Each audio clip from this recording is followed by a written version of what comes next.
ট্রাম্পের শুল্ক বৃদ্ধির সিদ্ধান্তে ক্ষুব্ধ হয়ে যুক্তরাষ্ট্রের কাছ থেকে নতুন অস্ত্র ও বিমান কেনার পরিকল্পনা স্থগিত করেছে ভারত। মার্কিন নীতির বিরুদ্ধে এই প্রথম বড় ধরনের প্রতিক্রিয়া দেখালো নয়াদিল্লি। দেশটির উচ্চ পর্যায়ের কয়েকজন সরকারি কর্মকর্তার বরাতে গত 8ই আগস্ট এসব তথ্য প্রকাশ করে প্রভাবশালী গণমাধ্যম রয়টার্স। আগামী কয়েক সপ্তাহের মধ্যে ভারতীয় প্রতিরক্ষা মন্ত্রী রাজনাথ সিংকে ওয়াশিংটন সফরে পাঠানোর পরিকল্পনা করছিল মোদী সরকার। সেই সফরে আনুমানিক $360 কোটি অস্ত্র কেনার ঘোষণা দেওয়ার কথা ছিল, কিন্তু শেষ পর্যন্ত বাতিল হয়ে যায় সম্পূর্ণ কার্যক্রম।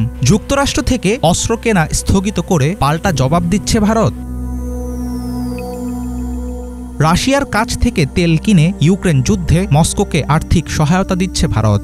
এই যুক্তি দিয়ে গত 6ই আগস্ট ভারতীয় পণ্যের উপর অতিরিক্ত 25% শুল্ক আরোপ করেন ট্রাম্প। ফলে যুক্তরাষ্ট্রে রপ্তানির ক্ষেত্রে দেশটির উপর মোট শুল্ক দাঁড়ায় 50%। চলমান তিক্ততার জেরেই এই মুহূর্তে মার্কিন প্রতিষ্ঠান জেনারেল ডায়নামিক্সের স্ট্রাইকার যুদ্ধযান এবং রেথিয়ন ও লকহিড মার্টিনের জেভলিন ক্ষেপণাস্ত্র কেনার আলোচনা স্থগিত করল ভারত। অবশ্য এই খবর অস্বীকার করেছে দেশটির প্রতিরক্ষা মন্ত্রণালয়। তাদের দাবি, দুই দেশের মধ্যে ক্রয় প্রক্রিয়া স্বাভাবিক নিয়মেই চলছে।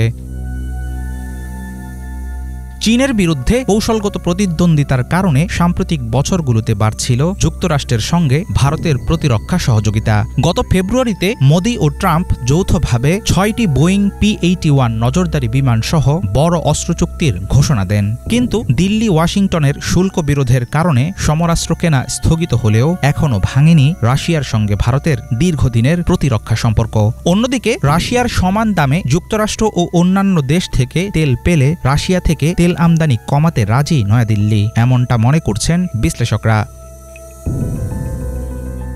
যুক্তরাষ্ট্র ও ভারত সম্পর্কের টানাপোড়েন নতুন কিছু নয়। ভারত ও পাকিস্তানের মধ্যে মে মাসে 4 দিনের সংঘর্ষের পর যুদ্ধবিরতিতে ট্রাম্পের মধ্যস্থতার দাবি বরাবর নাকচ করেছে দিল্লি। সেই সংঘর্ষের কয়েক সপ্তাহ পর পাকিস্তানের সেনাপ্রধানকে হোয়াইট হাউসে আমন্ত্রণ জানানো হয়।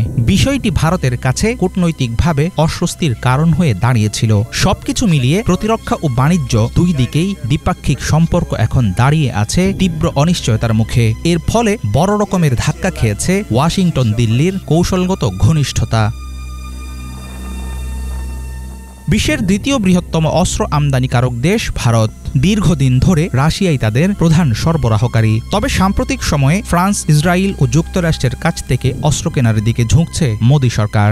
এবার মার্কিন অস্ত্র কেনা স্থগিতের পদক্ষেপ হয়তো আমেরিকার অস্বস্তি বাড়াবে। তবে দীর্ঘমেয়াদে এই কূটনৈতিক হুমকি আলোচনার দরজা খুলবে নাকি দুই দেশের মধ্যে দ্বন্দ্ব আরও গভীর করবে, সেটা নিয়ে থাকছে সংশয়।